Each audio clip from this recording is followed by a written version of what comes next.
Clôture dans le vert ce soir pour le CAC 40. L'indice parisien gagne 0,15% à 6296 points.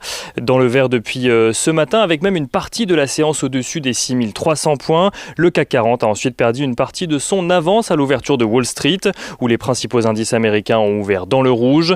Une tendance que les experts analysent comme une pause après les records de vendredi et avant la publication de pas moins de 82 résultats trimestriels cette semaine, rien que pour les entreprises du Dow Jones ou du S&P 500. Coca-Cola a d'ailleurs déjà commencé et annonce un chiffre d'affaires de 9 milliards de dollars en progression de 5% sur le premier trimestre 2021. Un résultat au-dessus des attentes grâce notamment à la réouverture des restaurants ou encore des cinémas en Asie. À Paris, il semblerait que la perspective de publication de résultats trimestriels invite au contraire à l'optimisme, voire à l'anticipation de bonnes surprises.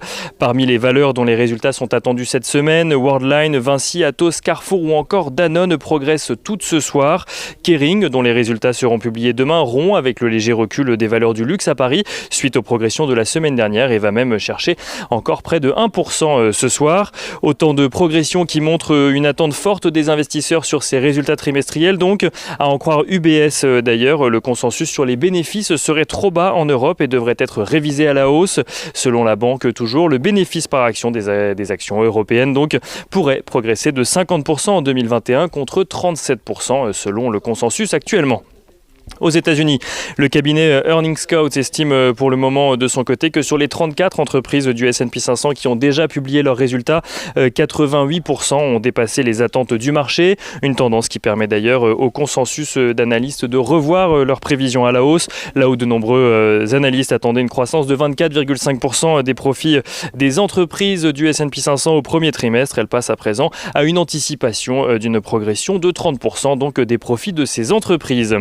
Du côté des valeurs justement, mais à Paris, donc à présent, Forestia annonce des ventes en hausse de plus de 12% au premier trimestre 2021. Des ventes tirées par la Chine où elles ont dépassé les ventes du premier trimestre 2019, donc avant la pandémie. L'équipementier automobile anticipe par ailleurs des ventes d'au moins 16,5 milliards d'euros et une marge opérationnelle de 7% environ, en ligne avec ses objectifs pour 2021. Les objectifs de plus long terme de l'entreprise sont également maintenus avec un chiffre d'affaires de 24,5 milliards d'euros en 2025 cette fois-ci. Et du côté des valeurs donc à suivre à Paris toujours, Air France annonce de son côté viser une nouvelle recapitalisation cette année avec pour objectif de réduire sa dette et de renforcer son bilan. Air France qui espère également que la demande en trafic aérien se redresse dans le courant de l'année. Son PDG estime d'ailleurs que la compagnie aérienne pourra opérer à 50% de ses capacités dès cet été, même s'il espère que la campagne vaccinale permette une activité plus soutenue.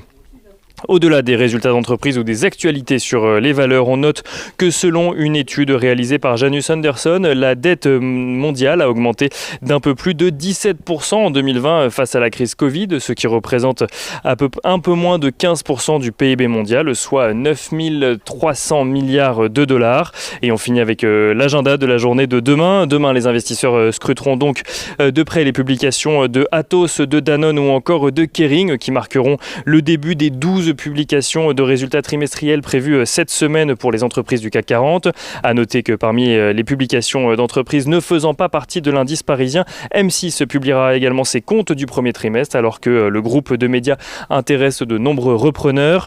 Aux États-Unis, l'actualité sera également centrée sur les entreprises, on en parlait tout à l'heure, et ce seront Manpower, Netflix ou encore Philip Morris qui publieront également leurs résultats trimestriels.